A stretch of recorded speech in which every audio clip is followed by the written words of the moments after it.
When I initially submitted the article called My Baltimore Problem in the Wall Street Journal, I wasn't expecting that they'd actually publish it, but they did. I had to make some changes. It was overwhelming. I had a lot of people say, you're spot on, I agree. I had very few people say that I wasn't on track with my editorial. Let's face it, the issues that a mayor has in the city of Baltimore are not easy. There's systemic issues that have happened over 50 years. The poverty, the lack of opportunity, the lack of role models, the lack of a father in many circumstances. Those are very complicated and very difficult challenges. To accomplish that, you're going to need to do multiple things, and you're going to need federal and state help, probably above and beyond anything that's been able to be given. But this is not about just giving money to a city. This is about changing the whole paradigm of how a city operates. For instance, making all of Baltimore an empowerment zone. The empowerment zone idea is actually a great idea. Lowering property taxes, which would be part of that, for the entire city, making it a subsidized property taxes. Setting up limits to the types of issues and how easy it is for people to find ways to create difficulties for corporations. I feel that we could modify how workers' comp works. I think we could modify how unemployment works.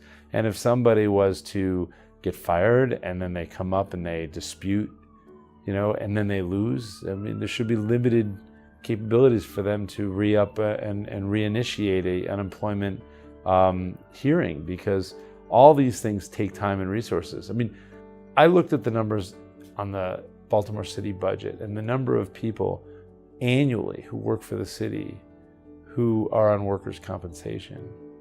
It's 1 in 7, 1 in 8. And those are the numbers that I pulled up. Also, it's impossible to get permitting. It's very difficult to get permitting in the city.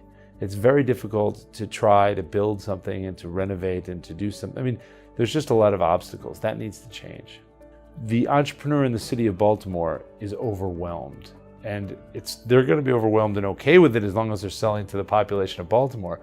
But you need businesses that want to come to Baltimore, and not just to sell to the people of Baltimore, but to utilize the people of Baltimore as a resource.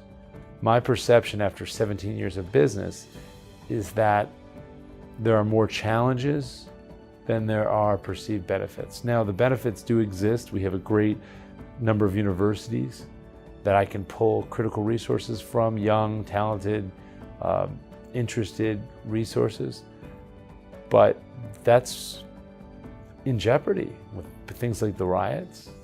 And I worry that it's going to get worse before it gets better. And that is a problem for me, for my business. We do not sell locally. Our biggest clients are around the world.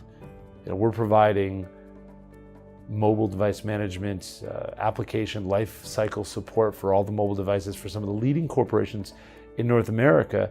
And I have to worry that I'm in an area that is a high crime, that is in an area that maybe I have less trust than I should.